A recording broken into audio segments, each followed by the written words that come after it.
এজন্য আল্লাহ পাকের ওয়াদা দিচ্ছেন, তুমি আমার কথা মনোযোগ দিয়ে শোনো এবং চুপ থাকো, আমি তোমারে আমলের তৌফিক দেব।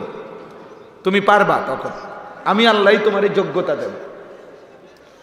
আল্লাহ সুস্থতা না দিলে, আল্লাহ নেক মানসিকতা না দিলে বান্দা আমল করবে কিভাবে? মানুষের অন্তরের মালিক, দিলের মালিক তো আল্লাহ।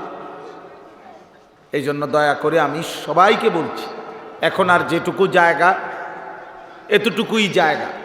এখন আমার অনুরোধ হইল, তোমরা ভাই যদি সম্ভব হয় পায়ের জুতা যে একসাথ করে ওইটা তো হইলেও বসো, সামনের ছেলেরা যদি বসতে পারো যেটুক, তাহলে আরও কিছুজন পিছন থেকে দেখবে।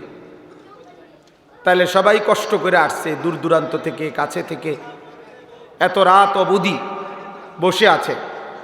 আমি সবাইরে বললাম, প্রিয় ভাই নওজোয়ান, তুমি আরেকটু দেখো, যদি সম্ভব হয় বসার সুযোগ হয়, যে দূর সম্ভব, একজনে পারলে একজনে বল। আপনারা বলেন না, আমি বলতেছি কথা, সবাই কথা বলেন কেন?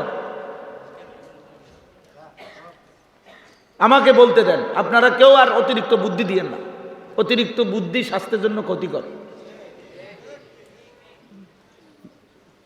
দেশে দেখেন না এখন বুদ্ধির জোয়ার চলতেছে গোটা পৃথিবীতে। বাংলাদেশ সৃষ্টির পর থেকে এখন যে পরিমাণ বুদ্ধি দিতেছে মানুষ, কি হবে আগামী দিনে, সবাই বুদ্ধি দিতেছে।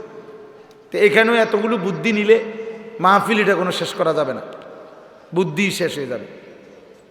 এই জন্য এখন আর কিছু করার নাই, যেটুকু হয়েছে আলহামদুলিল্লাহ।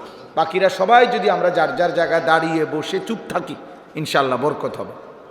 আল্লাহ তাআলা আমাদেরকে তৌফিক দান করেন। কিন্তু আল্লাহর ওয়াস্তে কেউ মোবাইল হাতে ধরে ভিডিও বা রেকর্ড করবা না। আমি একটা ঘন্টা শুধু তোমাদের কাছ থেকে, সবার কাছ থেকে অনুরোধ করে চাইলাম, 1 ঘন্টা মোবাইলটা বন্ধ রেখে আল্লাহর কথা শুনি। আমরা কোরআনুল কারীমে আল্লাহ তাআলা এটা আমাদের জন্য আদেশ করেছেন যে ফাসতামিউ লাহু ওয়া আনসিতু, আমার কথা তোমরা মনোযোগ দিয়ে শোনো এবং চুপ থাকো। এটা আল্লাহর আদেশ, মনোযোগ দিয়ে শোনো এবং চুপ থাকো। তো আল্লাহ তাআলা ওয়াদা দিছেন লাআল্লাকুম তুরহামুন, তোমরা যদি মনোযোগ দিয়ে শোনো, চুপ থাকো, কথা বলেন না, ওরা বসবে, ওরা এটি ঠিক হয়ে গেলে বসে যাবে।